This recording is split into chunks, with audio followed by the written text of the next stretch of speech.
Who will the state's next witness? And Sergeant Perry.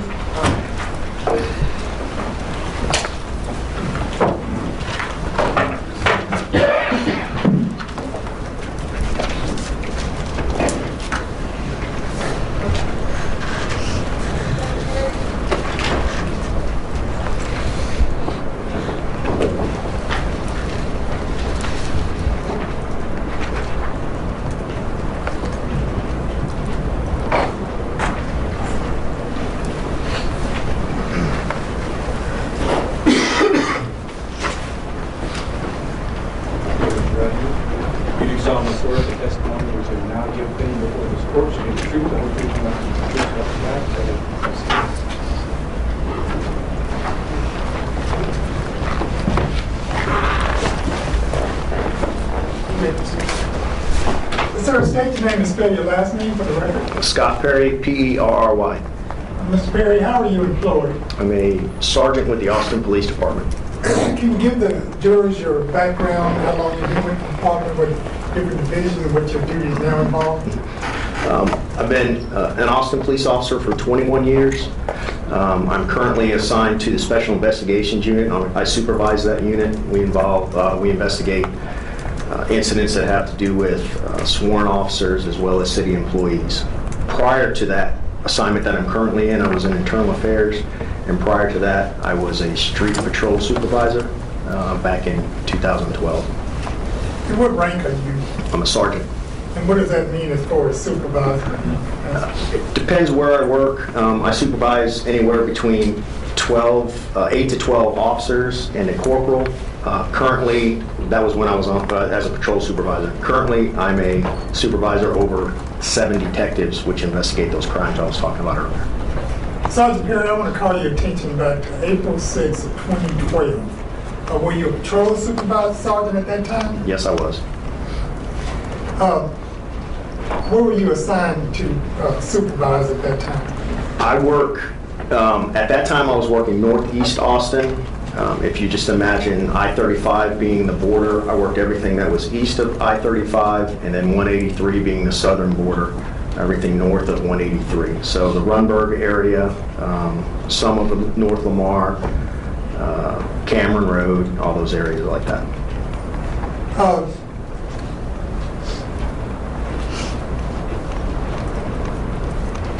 At sometime during the early morning hours of April 6th, 2012, were you dispatched to a call at the Walmart at Palmer and I-35? Yes, I was. I was stopped at in a parking lot, and I was talking to one of my officers on the telephone, and I heard a call come out on the radio station that I was assigned to, Edward Radio, that there was an officer needs assistance call on Adam Radio, which is the other channel, the other sector, which butts up against Edward sector.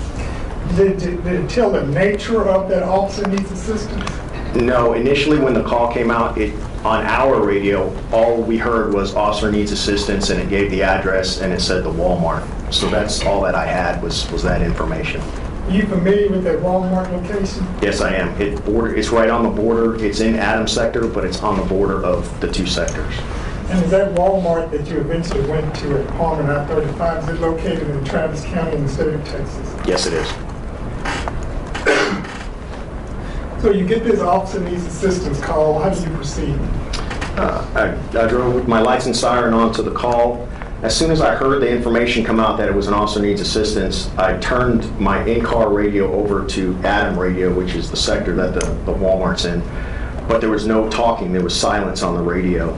That's not necessarily uncommon during officer needs assistance calls.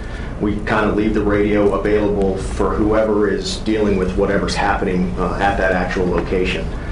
I still didn't have any idea what kind of call it was other than an officer needs assistance call.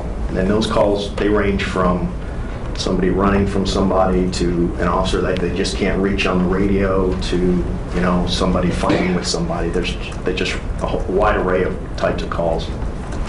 If you had your radio, you switched from Edwards to Adam, is that correct? Yes. And if you're listening on Adam, then there is an officer who's needing assistance and trying to call in, would you be able to hear that officer call for assistance? If I had been on that radio at the time that it occurred, yes. But when I turned over, there was just no talking on the radio. So I assume whatever had been said occurred previous to me turning over the radio station. But how long did it take you to get to that Walmart? I was very close. I was at the intersection of Metric and Palmer, and the Walmart is at the intersection of Lamar and Palmer. Or Lamar and Palmer and I-35 right there. So I would say that's probably a mile and a half. I was there very quickly. So Sergeant Perry, you're going to that Walmart fairly quickly, licensed sirens, correct? Yes, sir. You're not receiving any information over the radio. Correct. Do you get any update on what's going on as you're headed there? Just as soon as I got to the call, it popped up on my MDT, on my computer screen. Sometimes there's a lag when they send calls to you. And when you're driving code 3 and driving fast, I'm not trying to read what's on the computer screen. But as I started to pull into the front of the Walmart, I just happened to look down and I saw the top of the title call. It was titled shooting or shooting incident, something to that effect. So that made me even more confused because I hadn't heard any of that information until I saw that on the top of the screen. So I thought, you know, I just didn't know what was happening. Okay, so you're pulling up to the Walmart and you're getting this information that there's a shooting involved now. Correct. What's the APD presence at that Walmart as you pull in?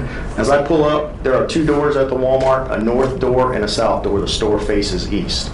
There are two APD units closer to the north door of the store. So I continue to drive up until I get to that north door, and that's where I stop my car and get out. So there are already two Austin Police Department marked vehicles, correct? Correct. Did you later determine that one of those vehicles belonged to Officer Jaime Padron? Yes. And he is a sworn police officer, peace officer with the Austin Police Department at that time, correct? Yes. Yes, sir, he was. And then the second vehicle belonged to an Officer Kruger, I'm sorry. Kroger, correct. Kroger. And you later found him inside, is that correct? Yes, I did. And so you're the third Austin police officer to arrive at that Walmart during this time period, correct? Yes. So what do you do when you arrive at Sergeant Perry? As I got to the door, like I said, I still wasn't quite sure. I was confused as to why I was there. I looked, when I ran to the door, and as soon as I got there, I looked to the left, and I could see a large crowd of people. The first thing I saw was a large crowd of people past the vestibule area of the Walmart, past the little McDonald's. There were people standing there that were screaming. There were people crying. There were a couple women that were just kind of wailing. And so I saw that, and then I look on the ground, and I see somebody in a dark uniform, but facing away from me, laying on his left side. I wasn't quite sure what that was or who that was. I saw Officer Kroger kind of standing over him, pushing on him, pushing in his chest and his shoulder area, and he was yelling, "Jaime, Jaime." And then I look on the ground next to them, just to the south of where Officer Padron was laying, and I saw a male laying face down with a backpack on, and his hands were in handcuffs. So you see this scene, but you still don't know what's going on. I'm still confused. For 21 years, I've responded to many officer needs assistance calls, and this was just not, I just didn't think that this was what I was walking into. I just wasn't wasn't prepared for that, I guess. I hadn't mentally prepared myself. You do that all the time when you're responding to calls, but on this call, I just hadn't thought that that's what I was going to walk into. So how do you react? Do you get there and there's this chaotic scene of people crying and wailing? One of your officers is there over somebody, and then there's a person there who's handcuffed. What do you do? The officers, neither of them actually worked for me, so I didn't know either of them. I just, and to be honest, when I first saw the person laying on the ground facing away from me, I didn't know that it was a police officer. I just saw dark clothing. I saw a huge puddle of blood all around. Again, I started kind of, at that point, I started kind of realizing possibly what had happened here. I got over to Officer Kroger. I looked at him. He had a completely shocked look on his face. He was kind of not really responsive to me. He was just in shock. I kind of started asking him what happened, and he wasn't really responding. I looked back at the crowd, and everybody was right up on top of us. And I started thinking, okay, this is a crime scene. And that's when I kind of realized that it was an officer that he was actually standing over. I began yelling at the crowd, telling them to step back, to move back. And then I started telling them to go to the south door of the store, but not to leave the store. I look at Officer Kroger, and I told Officer Kroger, we need to start CPR. I got down on the ground at some time. I know I kind of walked around for a second trying to assess what had actually happened. I ended up getting down on the ground, and I told Officer Kroger to start doing some chest compressions. He began doing some chest compressions. We rolled Officer Padron onto his back, and that's when, as he was doing the chest compressions, there was a large amount of blood that was coming from a hole that he had in his throat. So I took my thumb, I stuck my thumb in the hole to keep the blood from coming out, and Officer Kroger continued to do the chest compressions. You later realized this is one of your Austin police officers, Jaime Padron, correct? Yes. Does Officer Padron at any point say anything while y'all there? Does he have any response to your attempts to save his life? No, he did not. So y'all do this for a while, and what happens? We continue doing CPR. My sequence of events may be off.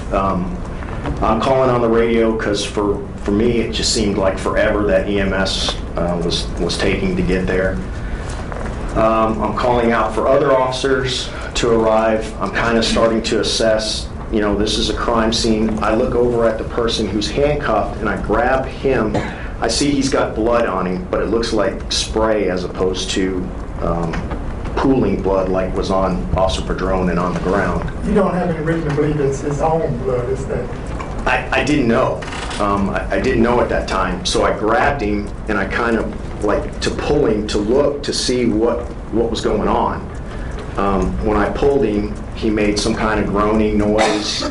I couldn't see anything that was just an obvious injury, and I didn't see any blood pooling or anything like that, like I did with what was going on with Officer Padron. There was a great deal of blood around Officer Padron. There was. Clearly he had lost his body, he lost a great deal of blood. Yes, he did. What did you do after checking the other person? I just left him laid back flat again on his stomach, on his face. We continued with Officer Padron. Another couple officers started to arrive. One of them took over CPR chest compressions from Officer Kroger. While he was doing chest compressions, I again just was realizing this is a crime scene. We need to start managing this as such. I need some assistance from some other supervisors because there was an exterior crime scene. We had a large amount of witnesses that were going to need to be sequestered and interviewed.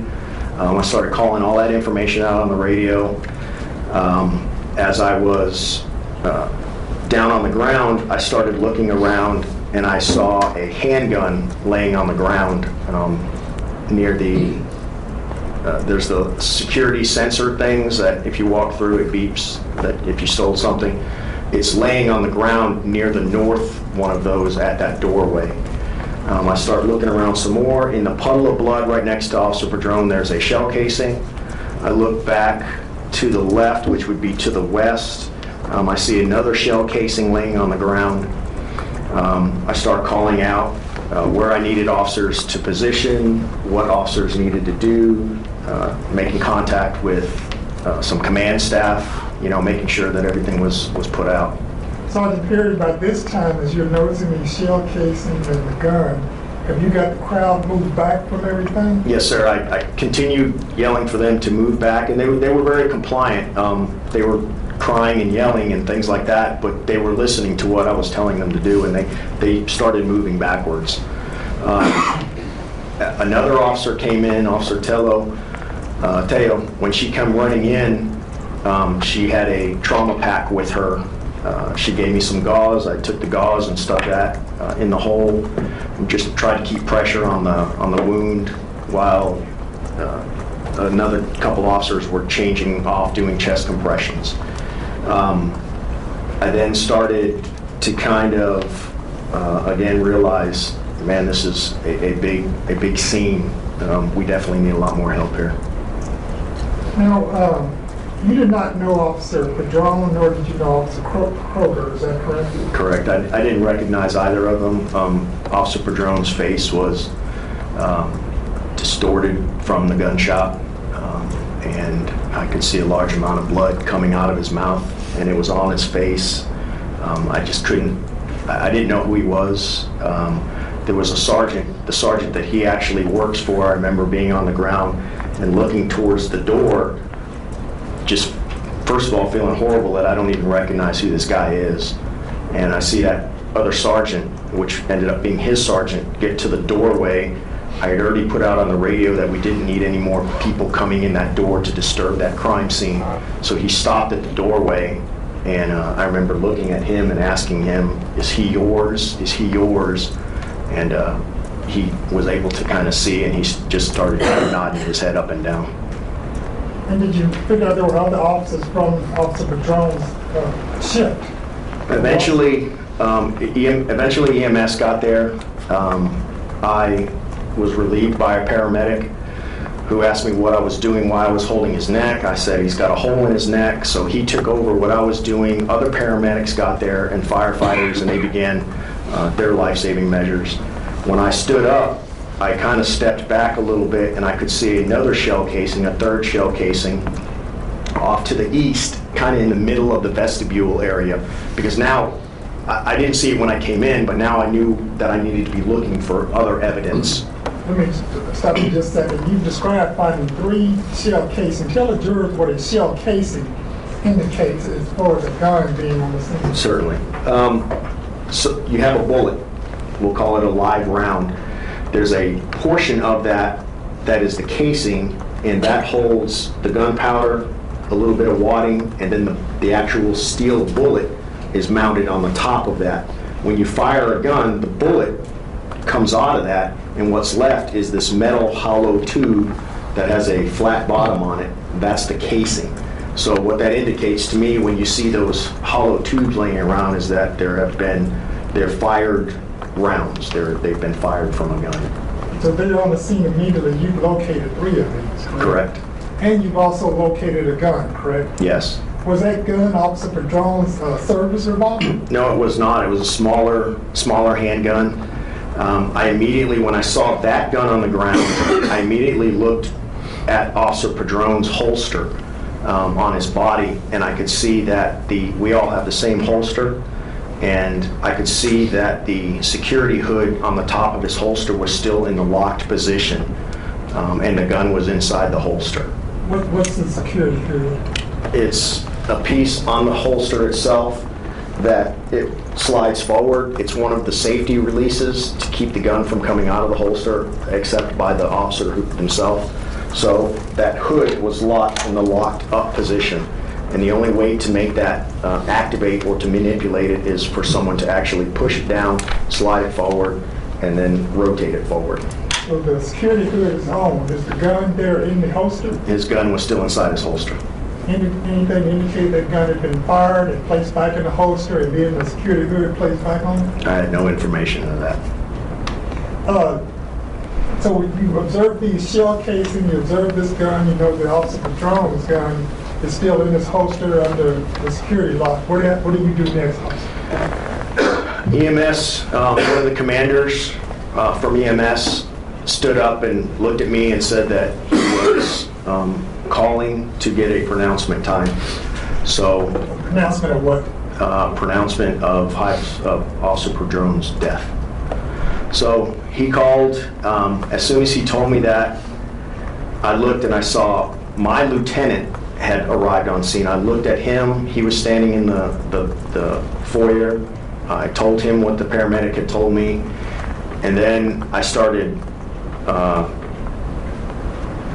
trying to deal again with the crime scene, deal with the witnesses. I knew there were numerous other officers that had arrived on scene and were now at the other end, the south entrance to the store, tending to the witnesses down there. I knew those officers that were down there. I took a step over and I could see the officers, and I recognized them as being on Padrone's shift. Did you have some concern about the scene becoming ugly because of an officer having been killed out there? No, I didn't have any concern that the scene was going to be ugly. Like I said, the crowd was very compliant. They weren't trying to do anything to us or anything like that. They just, they were listening when I told them to back up. With the officers arriving on the scene and the officer having to... No, I wasn't concerned about that. Back up a little bit. When I was down on the ground, after I had checked the man that was laying on his face and putting back, another officer, Officer Martinez, came into the store. I looked over at Officer Martinez, and as with every other officer that came in, they had a look of just shock on their face, and they just started looking at me. What do I do? What do I need to do? How can I help? I looked at Martinez and I told him to grab the guy that was laying on the ground. That person who was laying on the ground there as Officer Jaime Padrone was there bleeding to death, do you see that person in the courtroom today? Yes. Did you point to where he's seated and describe an article of clothing that he's wearing? He's at the defendant's table, and he's wearing, it looks like a blue blazer. The person at the very end, the part is to my right on that table. Correct. May reflect that the witness has identified the defendant. Also, so you had Officer Martinez. What did you have Officer Martinez do? I told Martinez to get him out of the store, pointing to the defendant. Officer Martinez stood him up and walked him towards the doorway, towards the breezeway. As we continued life-saving measures on Officer Padrone, I kind of heard something. I heard a noise, or I heard like some kind of loud something happening behind me. I turned around and I saw Officer Martinez frisking the defendant. I told Officer Martinez to get him out of the store, put him in a car, and not to talk to him. And Officer Martinez followed your instructions as far as you could tell? Yes, he did. As far as I know, they started to walk out the door at that time. That was the last time I saw the defendant. And what else did you do at the scene, Sergeant? So after I was relieved by EMS told me that we were going to make a pronouncement. I then looked down the store, and I could see that there were other officers at the other end. There were 4 officers that were down there dealing with all of the witnesses. I knew they were all on Officer Padrone's shift, and I knew that they needed to be taken out of there. I definitely didn't want them to be tasked with any of our duties, any of the further law enforcement duties that need to occur. So I called for relief officers to meet me at the south door. I approached all the witnesses, and I told them to be quiet for a second. They all listened. I asked them, for the people that actually saw what occurred, to step forward to separate themselves from all of the witnesses, and they did so. I assigned 1 officer to the 4 of them, a couple women and a couple men. They were all crying and very upset. The people who had witnessed this? Yes. Their demeanor was crying and upset? Yes. They were the ones that actually stepped forward and said that they saw the actual incident itself. All of the rest of the people, my understanding was that they were in the store but didn't actually see the shooting. And that was kind of how I presented it when I asked them. I said, if anyone saw the incident, come forward, come to me, and that's when those 4 came forward.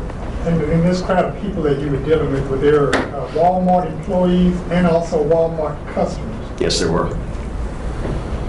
So after you identify these witnesses, after you get the officers who are on Honey Padron's shift away from this, what else did you do, Sergeant? I know if it had been one of my officers that I would want to know right from the beginning. So I took all of those officers, his shift mates, his buddies, I took all of them together. We met outside one of the doors with their sergeant, and I just kind of gave them a brief synopsis of what I knew. I said, I don't know how he got here, what happened up to this point. I just know that there was a shooting and that he had been pronounced deceased, and I wanted to make sure that they were together for themselves and that that they were there for each other. Did you have any other role in the controlling of the crime scene or the subsequent investigation? When I was first on the floor, and Officer Tello came in and she gave me the gauze to put on his neck, I knew that there were about to be a lot of people coming in the store. So I told her to get something to start taking pictures to document the crime scene before things were more disturbed than they possibly already were. She was able to grab a cell phone from one of the officers, from Officer Henricks, and she just started walking around taking pictures of everything that she saw. Again, I just wanted that to document, look, this is the unadulterated crime scene prior to EMS and AFD getting there, more people coming through that front door. Once I saw those shell casings, I didn't want things to get kicked or moved, so I had to do that. At the end of that, I took Officer Kroger, who was also a shift mate of Officer Padron's. I took him to the side. He was, again, still very shaken up. He told me that he was very concerned with that he made a mistake in not tending to Officer Padron before he put handcuffs on the defendant. I tried to... Guilty as if he could have done something to save Officer Padron. Certainly. He definitely felt that he should have, he was just second guessing himself, he just kept doing that. I tried to reassure him that he was, he did the best that he could, and that it was probably very beneficial for Officer Padron to have somebody there that was at least calling his name out, that he would recognize. And I'll pass witnesses. Harry, I'm Russ Hunt. I have very limited areas that I want to talk to you about. You indicated when you responded to the scene, a drone was there and the fellow was there in handcuffs as well. Is that correct? Yes, sir. And the person in handcuffs was still wearing his backpack. Is that correct? Yes, he still had a backpack. I don't remember if it was totally in his back. I just remember there was a backpack hooked on him somehow or another. All right. And he had handcuffs on. Was he cuffed in front of his body or behind his body? I believe he was behind his body because that's how I knew he had handcuffs on. Okay. So you were able to see his hands because he's there in handcuffs? Yes, sir. Okay. You said you lifted him up to check on him. Is that right? I just kind of rolled him. I didn't stand him up to lift him. I was able to just kind of grab the side of him and roll him. So did you grab him, say, by the shoulder, by the middle of the shirt, or by the backpack? No, sir, I don't know. You indicated that when you rolled him to check on him, he groaned. Yes. Would you describe that? What kind of a groan are you talking about?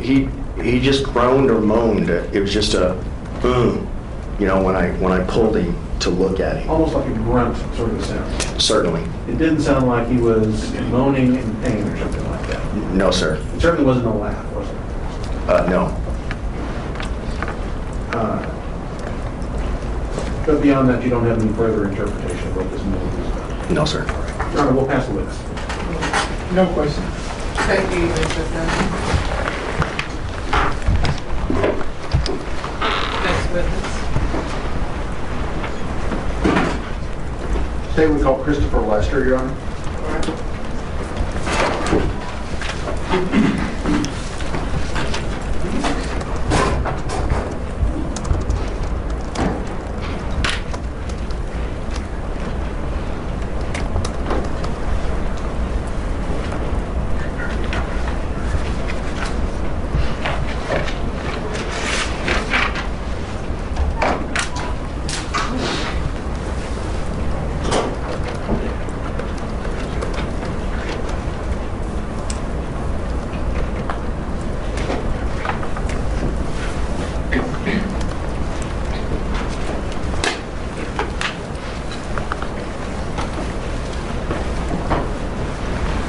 Raise your right hand. Do you solemnly swear the testimony which you are now giving before this court should be the truth, the whole truth, and nothing but the truth, so help you God?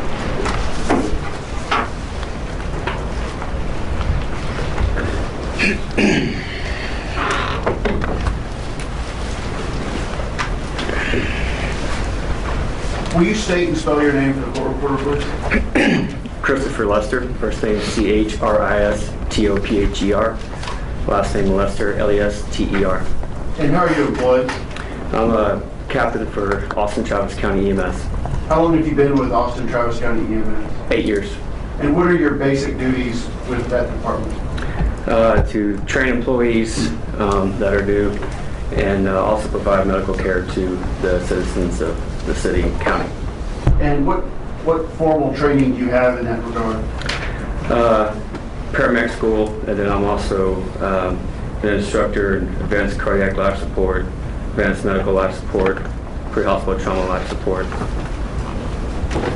And does your job entail constant updating of education and Yes, sir. keeping current on certifications? Yes, sir. Continuing education every year. And I want to direct your attention back to April 6th of 2012. Were you on duty at that time? Yes, sir, I was. And when did your duty start? The evening before, I believe at 1800. And what hour shifts do you typically work? Sometimes they're 12-hour shifts, sometimes they're 24-hour shifts. That particular station is a busy station, so it's a 12-hour station. So I'd come on 6 o'clock the evening before, and was getting off 6 o'clock that next morning. And on the morning of April 6, 2012, did you receive a dispatch to go to the Walmart on North I-35? Yes, sir, I did. Do you recall about what time it was? I want to say around 2 o'clock in the morning. And how long did it take you to get there?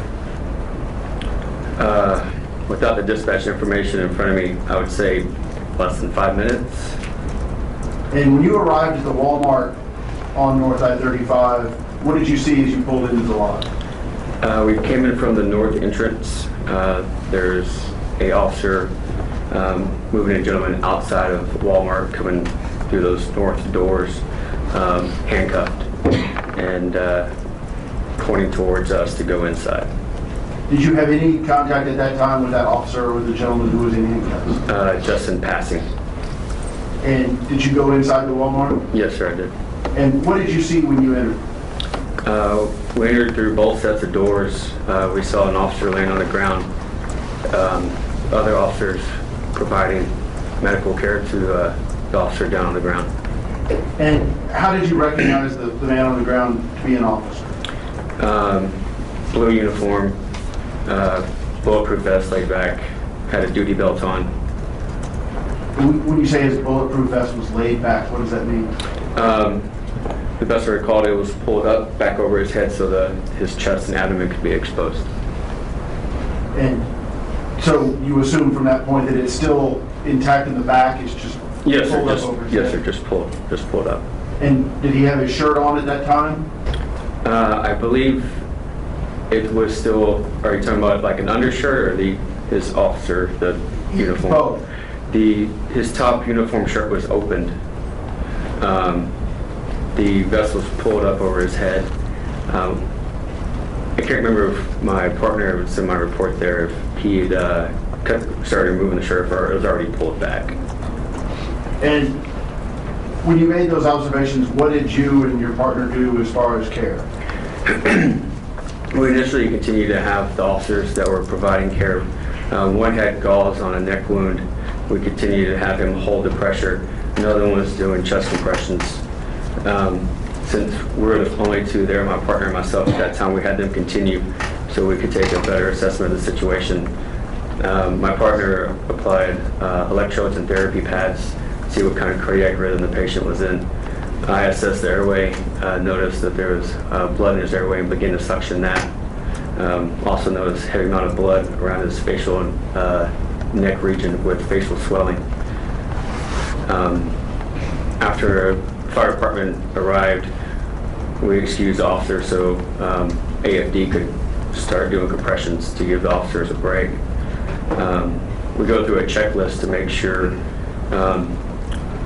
there's a difference between medical patients and trauma patients, and there's certain guidelines you have to meet. Trauma patients that do not have a pulse or not breathing statistically have a very low rate of survival, and you go through a checklist that is made by our medical director. The patient on the ground met the checklist to stop continuing resuscitation. And let me stop you there. You Okay. stated that the compressions were turned over to the Austin Fire Department. Yes, sir. Is that typical so that you and your partner can go through this checklist and assess? Yes, sir. So firefighters mainly are certified to a BLS level, and we're certified to an ALS level. Every cardiac arrest we respond to, trauma or medical, we go together. There are more people on site to get more things done at the same time. And as they're doing their compressions, AFD is doing their compressions, you're going through this checklist. Yes, sir. And what were the results of the checklist? That the results from the injuries he had were incompatible with life. At that time, my commanding officer arrived. We conferenced with him, went through the checklist with him as well, and he agreed. And at that time, we pronounced it. And do you recall how many minutes you were there going through your checklist before you made the determination? We were working him probably 5 minutes or so before. And when you say you made the determination that his injuries were not compatible with life, essentially that's a determination that he could not be saved? Yes, sir. And then at some point you called for a pronouncement of death? Yes, sir. And explain to me what that means. Everybody in the city who practices medicine from our department practice under our medical director.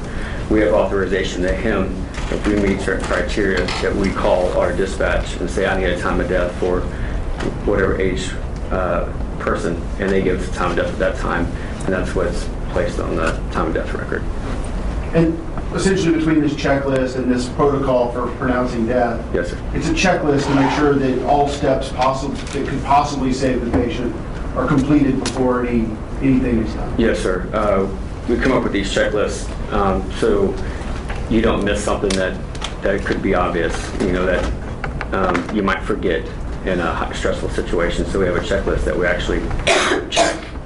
And we also confer with the other medical providers on the scene if they see anything as well that could be done. And at that time, once that pronouncement is made, do you basically just pack up your gear and leave the patient there? Yes, sir. And is that what you did in this case? Yes, sir. And at a later point in that same morning, were you asked to perform an examination on another subject? Yes, sir, I was. And where was that? Towards the front of the parking lot, and a APD patient was in the APD officer's vehicle. And when you say towards the front of the parking lot, much closer to I-35? Yes, sir. Yes, sir. So some distance from the store itself? Yes, sir. And was the individual who you examined in that police car? Yes, sir. And was he in custody? Yes, sir. They removed him from the police car so we could examine him. And what were your observations of that person? He answered all my questions appropriately. We have A and O type questions to see if somebody's alert and oriented. They consist of what day of the week it is, what year it is, who's the President of the United States, how many diamonds are in a dollar, simple questions like that. Once we initiated or found out that he was able to answer all those questions appropriately, we began our exam. I asked him if he had any complaints, if he was injured or hurt or any medical problems. His answer was no. I believe there was no, sir. It's very polite. I mean, all his vital signs were normal. I asked if he had had any alcohol to drink, if he had taken any drugs. His answers were no. Answers were also that if he had any medical problems or had any allergies to medications. During the exam, I did notice some dried blood on the palm of his hands, but I didn't notice any injuries associated with that. And you actually performed an examination to determine if he had any injury? Yes, sir. And you're satisfied that had that been his blood, you would have seen the source of it? Yes, sir. And can you describe what he was wearing and the condition of the clothing he had on? I could not recall it off the top of my head. Did his clothing have blood on it as well? I can't recall that. Did he say anything to you when you were performing your examination? Yes, sir.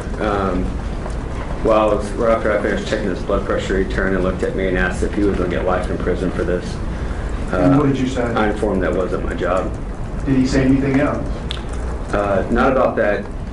He turned the other way and started talking about where he parked his motorcycle in the parking lot and kind of rambling about he was a computer engineer, computer science, something to that effect. He told you he had a degree in computer science Yes, of some sir. sort? Yes, sir.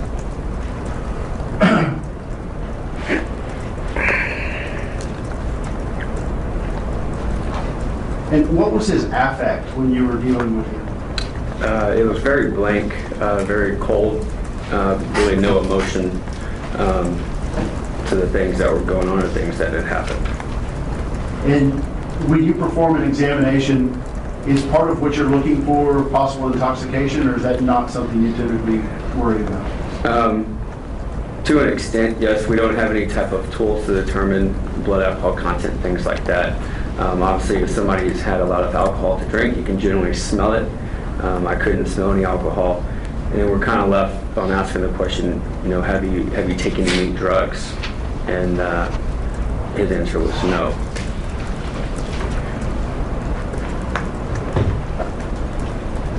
And is the individual that you examined in that parking lot, the Walmart parking lot, in the courtroom today? Yes, sir. And can you identify where he's sitting and what he's wearing? Right over here, he's sitting behind a computer screen, so I can't tell what he's wearing. Would you like me to stand up? No, is he at the far end of the table or the near end of the table? Far end of the table from you, sir.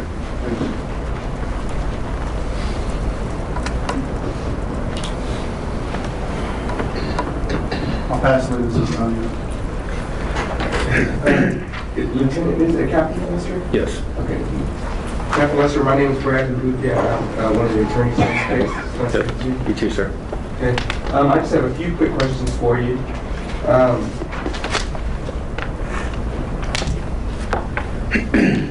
How long would you say that your examination of Brandon Daniel was? 5 minutes or so. Okay. So it was, obviously if you'd seen something wrong with him, you would have spent a little more time with him? Yes, sir. It's, you know, there's, by no means was he stripped all the way naked and did a full body exam like that on a parking lot. Sure. But yes, if there was a life threat, you noticed, it would have been longer. Yes, sir. And the reason that you examined him was at the request of one of the police officers. It wasn't because anybody suspected anything was wrong with him. They just wanted you to check him out? Correct, sir, which is pretty common. Okay. And then you stated that you had asked him a series of questions and he was responsive appropriately to those questions? Yes, sir. I believe you called them alertness and their orientation questions. A&O, yes, sir. Okay.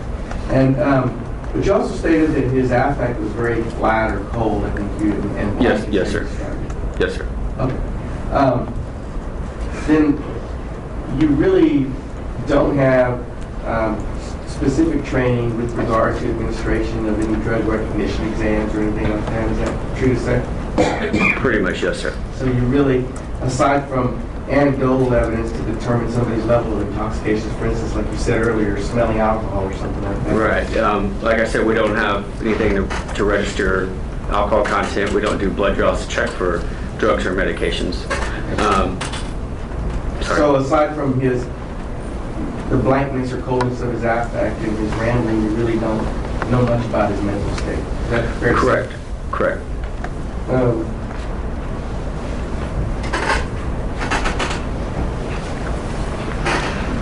Thank you. Okay.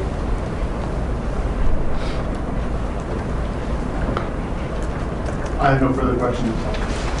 Thank you, Mr.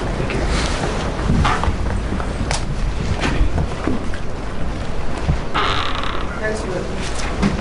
Can you state called Officer Martinez?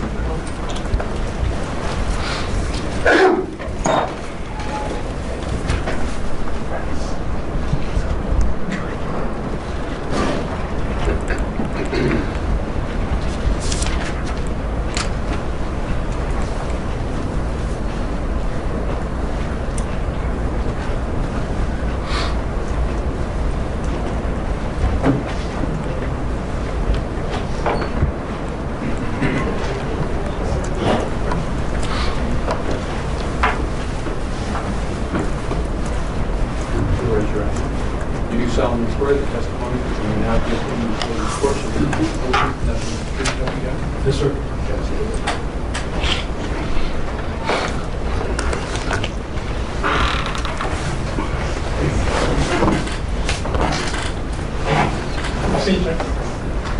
Sir, would you state your name for the record, please? Yes, sir. Steve Martinez, Martinez, How are you employed? with the Austin Police Department. In what capacity? I'm a patrol officer in Edward 700 Northeast Sector, Ninth Patrol. How long have you been employed as an officer with the Austin Police Department? Over 14 and a half years. Have you always been a patrol officer in Everett Sector? Technically, yes. No, sir. No, sir. I started as a patrol officer on evenings for my first 3 years on the department.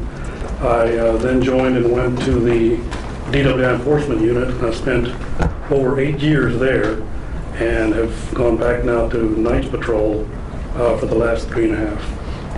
Officer Martinez, I want to call your attention to April 6th of 2012. Yes, sir. At about 2 o'clock in the morning of April 6th of 2012, were you dispatched or did you respond to a call coming out of the Walmart at Palmer and I-35? Yes, sir. I was actually going through the drive-through of a Jack in the Box there, Rumberton 35, because I'd come in late that night and I hadn't eaten, so I figured I'd get something to eat while I patrolled and then took calls for service. When an O&A came out, O&A meaning Officer Needs Assistance, and at the Walmart at Palmer 35.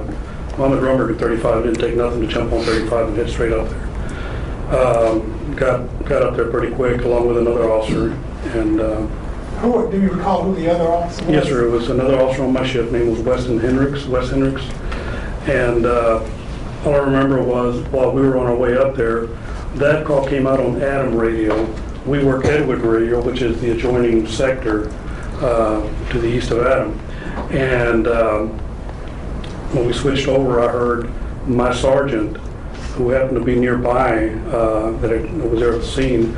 We heard him come up over the radio, and he sounded pretty stressed. Is that Sergeant Perry? Sergeant Scott Perry, yes, sir. Was he already on the scene at Walmart? Yes, sir. So he's on the scene, and you and Henrik in separate cars? Yes, sir. Are On the headed way to up the there. Walmart? Yes, sir.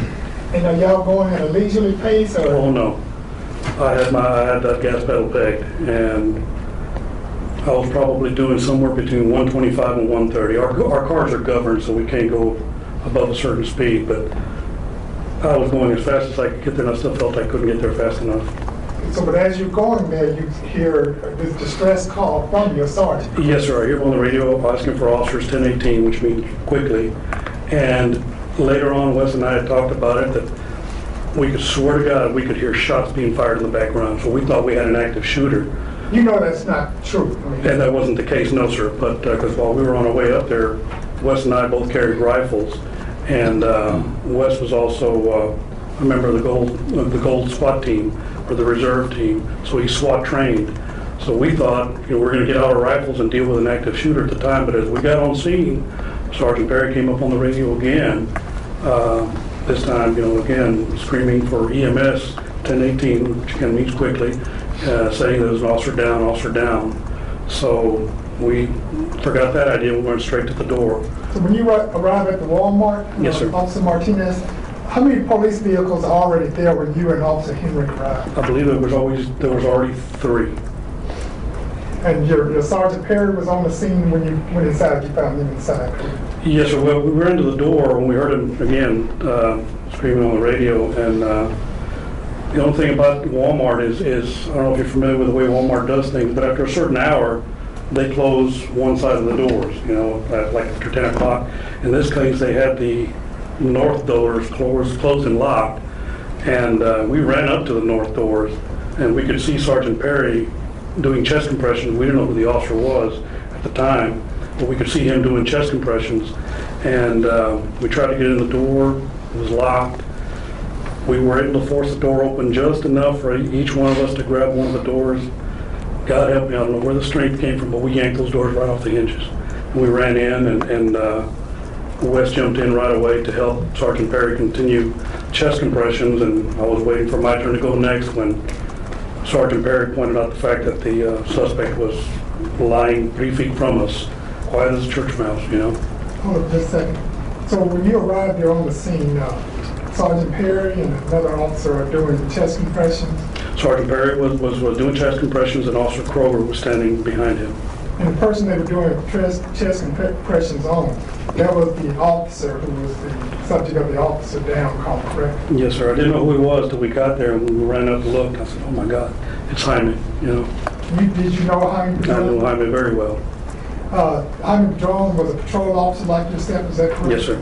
Did he wear a patrol uniform that you have on today? Yes, sir. Is that the typical patrol uniform? Well, so when on cold nights, we wear long sleeves, warm nights, the short sleeves. Would you stand up so the viewers can see the full uniform that you have on? And your uniform, in addition to having patches, a shield, and sorry, what do you call the thing below your nameplate? Medals or ribbons.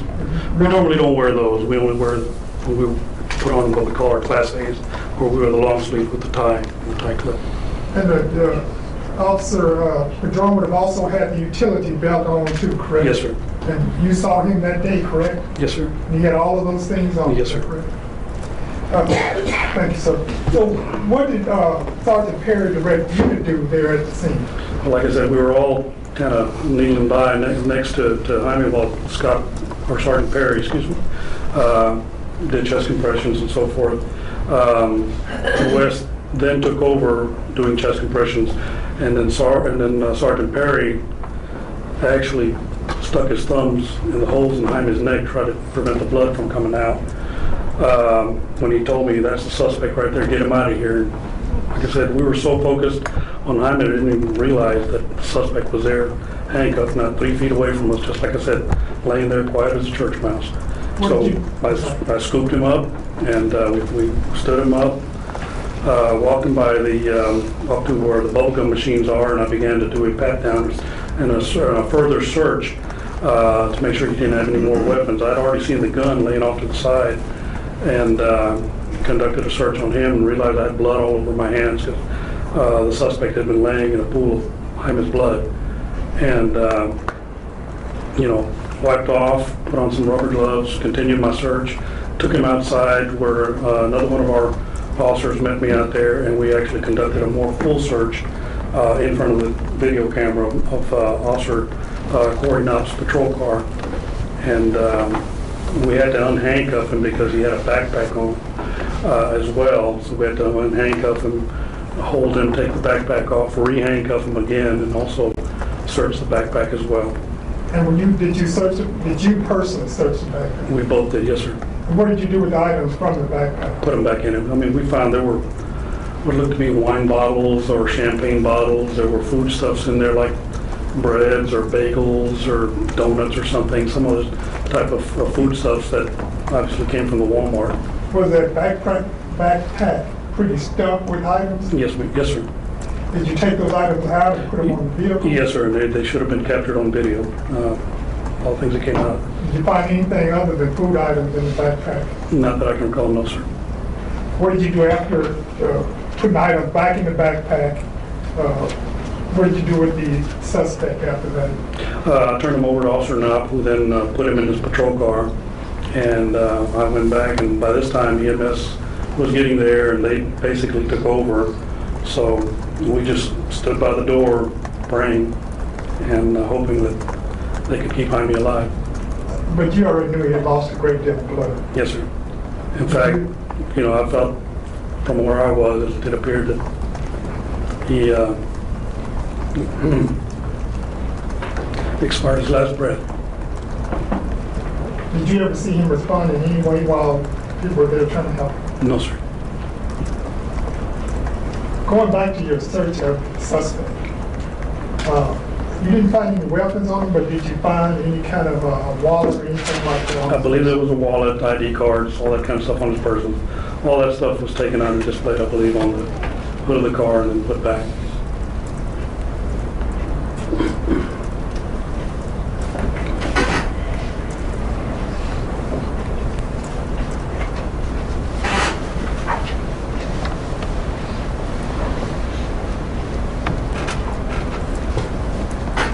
You're not past witness.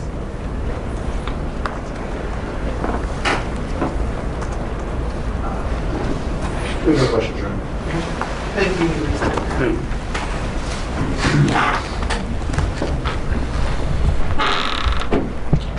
Next witness.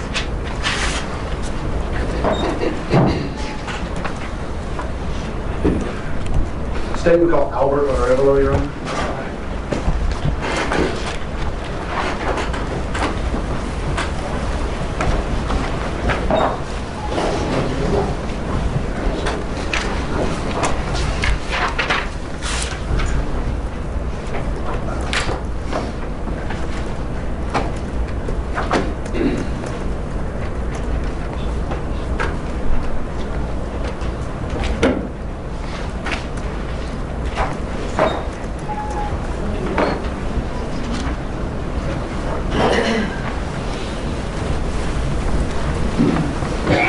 Do you solemnly swear that the testimony which you may now be obtaining before this court shall be the truth, the whole truth, and nothing but the truth, so help you God? Yes, sir.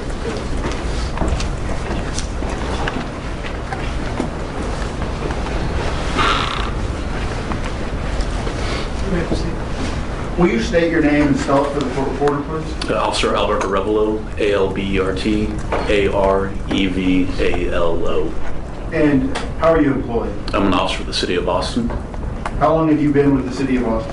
I've been sworn with the City of Austin since January of 2009. Prior to that, I was an officer with the California Highway Patrol for just under 8 years. And as far as your duties with the Austin Police Department, what is your current assignment? I'm currently assigned to the Downtown Area Command. And in 2012, or at least April of 2012, how were you assigned at that time? At that time, I was assigned to the DWI unit. And does that have a specific area of Austin that you work? No, so we work citywide. And during the course of your duties in the early morning hours of April 6, 2012, did you receive some dispatch to the Walmart on North I-35 at Palmer? Yes, sir. At that time, I was running radar on North Mopac, I believe near Far West. At that time, I heard a call of an officer involved. I believe it was a shooting, an officer needing assistance at the Walmart off of Palmer. At that time, I proceeded northbound on Palmer with lights and sirens responding to that location to see how I could assist. And we've heard some testimony regarding, Adam radio versus Edward radio and things such as that. Does DWI enforcement have its own radio channel?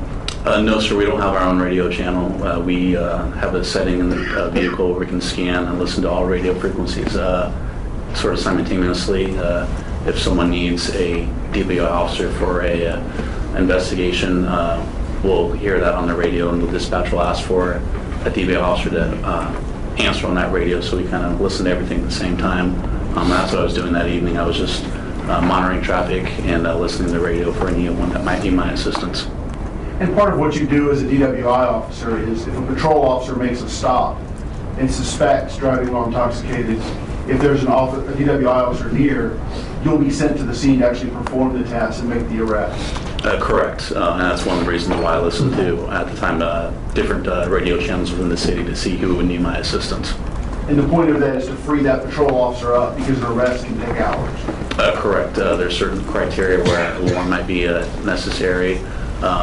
We have a little more training experience with DWI investigations than most. Some of us have extra certifications as far as being drug recognition expert. So things besides alcohol might impair someone, we're able to detect those things as well that a normal patrol officer doesn't have quite the experience to do. And do you personally have drug recognition experience? Not anymore. At the time, I was a certified drug recognition expert. So you have the training, you're just not current on it. I'm not certified, no, sir, but I do have the training. But in April of 2012, you would have been? Yes, sir, I was. And does an officer need the system call basically transcend the channels and just basically broadcast citywide? Yes, sir. Once that call goes out, it's broadcasted to every channel within the city. And so you said you went lights and siren from essentially far west in Mopac to Palmer and I-35? Yes, sir. Actually, I think I was probably closer to 35th Street at the time. I wasn't quite that far north, but yes, from 35th Street to Palmer and I-35. Do you have any idea how long it took you? No, I was driving very fast. When you arrived at that Walmart, how many vehicles, either APD or fire or paramedics, were already there? I don't recall seeing any fire or paramedic personnel there yet.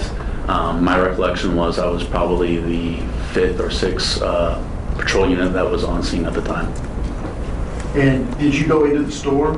No, sir, I did not. Why not? At that time, Mr. Daniels was already outside of the Walmart being searched by Officer Martinez and Officer Knott. We were relatively close to the front of the Walmart entrance. I could see Officer Padron inside and other officers in there tending to him and asking for EMS to hurry up with their response.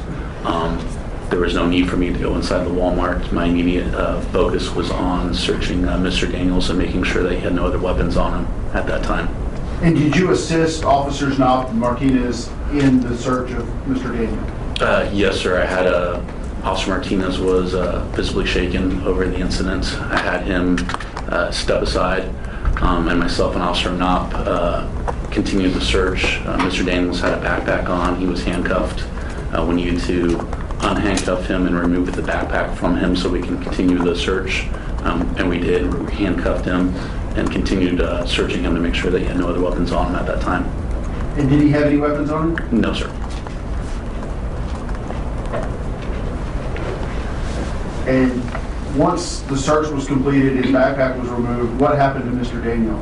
At that time, we placed him in the back of Officer Knott's vehicle, and we moved it from the front of the Walmart to a location a little bit further away from the front of the entrance. And why was it moved? One, because I believe at that time media personnel started showing up. We wanted to create a distance from Mr. Daniels and Officer Padron to let other individuals, fire and paramedics, who were responding to the scene to do what they needed to do and kind of just separate Mr. Daniels from Officer Padron. And initially when Mr. Daniel was placed in the back of Knott's patrol car, did you have an opportunity to look at his demeanor, behavior in the back of the car? Yes, sir, I did. And what did you observe? At the time,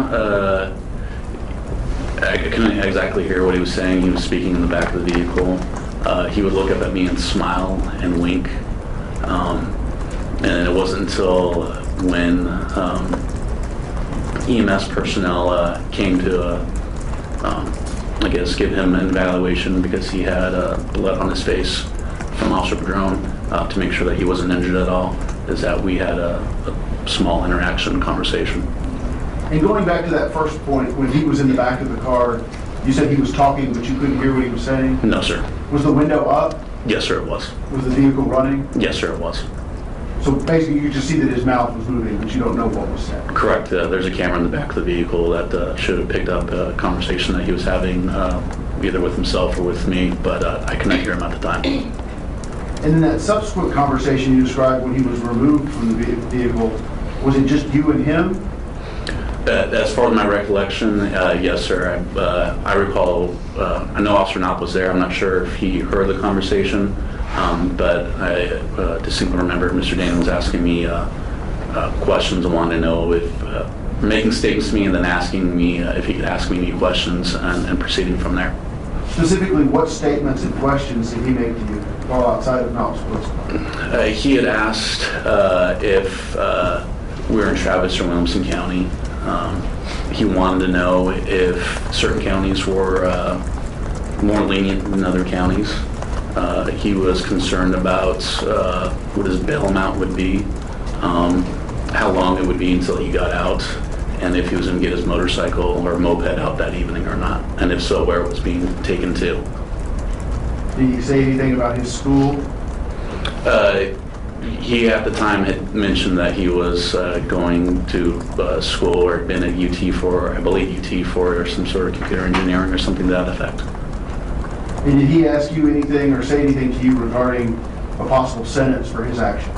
Yes, sir. He was, along with the line of questioning of whether or not he was in Travis or Williamson County and the leniency of certain counties the other, he wanted to know if he was going to get life or death for what he had just done.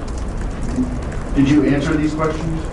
I advised him that we were in Travis County. I told him that leniency varies from county to county, that I didn't have any knowledge of that aspect. And then I told him that as far as life or death, that wasn't something that was up to me or my discretion. That was something that would be determined at a later time. And was any of this prompted by questioning on your part? No, sir. At no time did I ask him directly any questions. The conversation that I had with Mr. Daniels was him asking me if he could speak with me and if he could ask me questions. And I told him he could ask anything that he wanted. I would answer any questions that he had, but at no time did I directly ask him questions. And once EMS was done with their examination of Mr. Daniel, was he placed back in the car? Yes, sir, he was. And at some point, did you accompany Officer Knopp in taking Mr. Daniel downtown to the main police station? Yes, sir. Both myself and Officer Napa transported him downtown to the police headquarters. And is that unusual for two officers to do a transport of that sort? Yes, sir, it is. And that was just based on the circumstances of who the victim was? Yes, sir, it was. Did you or Officer Knopp have any conversation with him during that drive? No, sir, neither of us had a conversation with him. And are you familiar enough with Officer Knopp's car to know if it had one of those plexiglass shields between the back seat and the front seat? Every car that I've seen has the plexiglass shield between us and the front compartment. And if someone's talking in a normal voice, can you hear that from the front of the car? No, sir. It's difficult to hear anyone speaking when you're, I guess, normal roadway speeds. When you get on the interstate and start driving at a freeway speed, it's almost impossible to hear someone speaking in the back of the vehicle. And you indicated earlier that you were trained at that time as a drug recognition expert.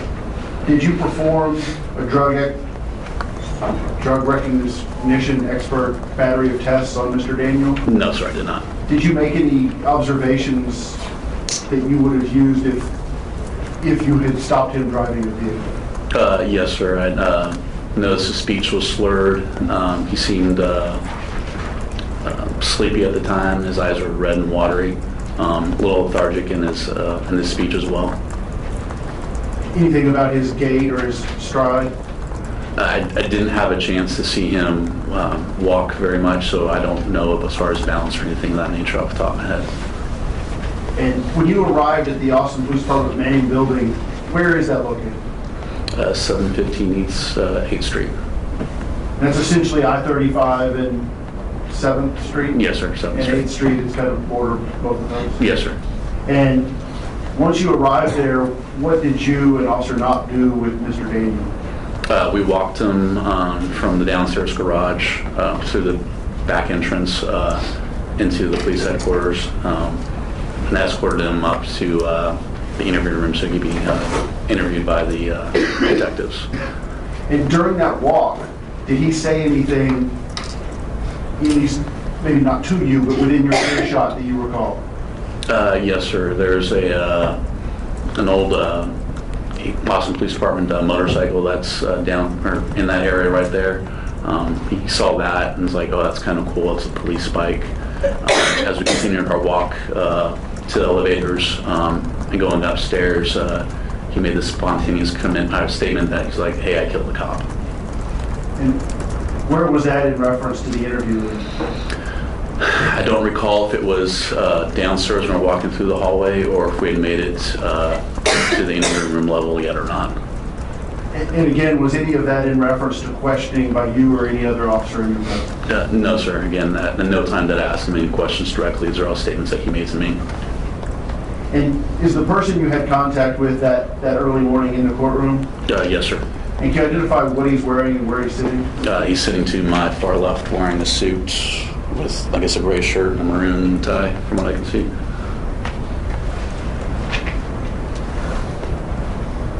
I'll pass the witness this time. Good afternoon, Officer Orelo. Excuse me. My name is Bradley O'Rourke, and I represent Mr. Daniels, man. It's nice to meet you. I don't think we've met before, right? No, sir, we have not. I just have a few questions for you. Can you tell me, with regard to what a DRE does or drug recognition expert does, if I'm not mistaken, when you're investigating somebody from impairment, there's a couple of different types of ways that, more than one way that the person can be impaired. You were on the DWI task force at the time, right? The DWI unit, yes, sir. And your job with the DWI unit was to evaluate drivers that are suspected of being intoxicated or impaired in some way, right? Correct. Okay. So, DWI field sobriety tests don't necessarily correlate to tests for impairment for other drugs, correct? They do. What needs to occur first is he needs to perform the 3 standardized tests that NHTSA has mandated. Mm-hmm. Once you feel that a person is impaired to operate a motor vehicle, at that point an officer will place them under arrest. If for whatever reason they show no alcohol in their system when they provide a breath or blood sample and there's still signs of impairment, that's when an officer would call DRE to come and do a further battery of tests to evaluate him. Okay, so that's a different set of tests and evaluation for a person that might be impaired by some other substance other than alcohol, right? What happens is once it's determined that alcohol is not the primary factor of impairment, I would essentially go through those 3 standardized tests again, along with another series of tests, and perform a small medical evaluation of the person as well, taking blood pressure, pulse rates, checking pupil size, both in natural lighting of the room, darkness and near darkness, and check for other things as well. Okay. So, when you've already stated with regard to Mr. Daniel, you didn't perform any of those tests. I performed no tests on him whatsoever. And I wasn't suggesting that you did, I was just saying you'd already said that, right? Yes, sir. Okay. So, but you did notice that he was on something, right? He's shown signs of impairment, whether it be from alcohol or drugs. But again, without doing any sort of tests on him, I couldn't determine one way or another what was affecting him at the time. You gave a statement with regard to Mr. Daniels and your actions that night. Excuse me? You gave a statement with regard to your interactions with Mr. Daniel that night, correct? Correct. Okay. And you had a chance to look at those? Yes, sir. That statement? Yes, sir. It was obvious to you that night that he was under some controlled substance, correct? He appeared to be under some sort of substance, whether it be alcohol or drugs.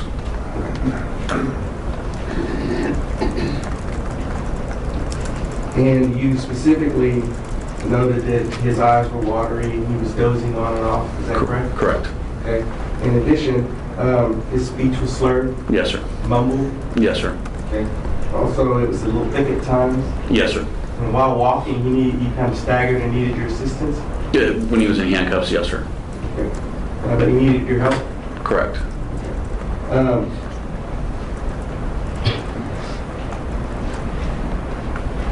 Did you notice anything about his eyes or his facial expression that gave you any indication of further intoxication or impairment? I didn't get a chance to look at his pupil size or not. I couldn't tell if they were dilated, and I don't recall if they were at the time. That can be an indication of certain depressants and other narcotics as well. Okay. And you said that many of the times when he was speaking in the back of the vehicle, that almost all that time was spontaneous. It wasn't anything that was in response to any questions by yourself or Officer Knott, correct? Correct. At no time would I ask him questions directly. It was all spontaneous statements by Mr. Daniels.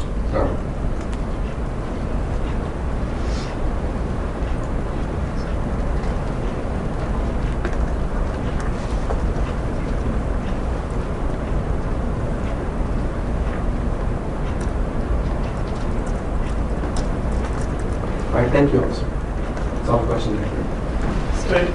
I have nothing. Thank you. Thank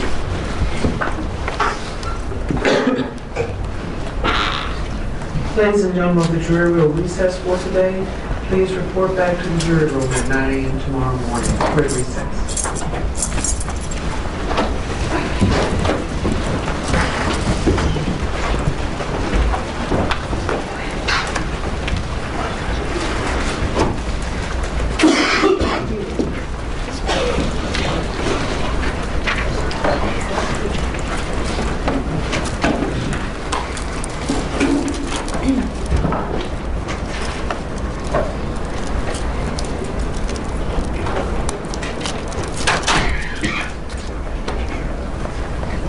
See you all tomorrow morning.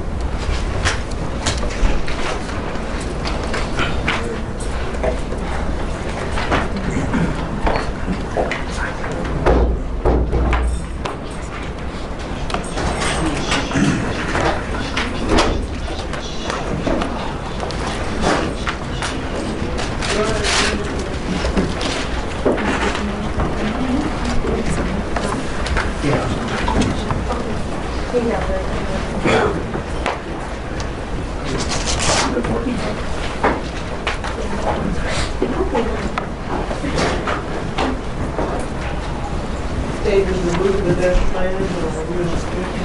Okay, we're going back. Well, I just want to clear with this to be whatever.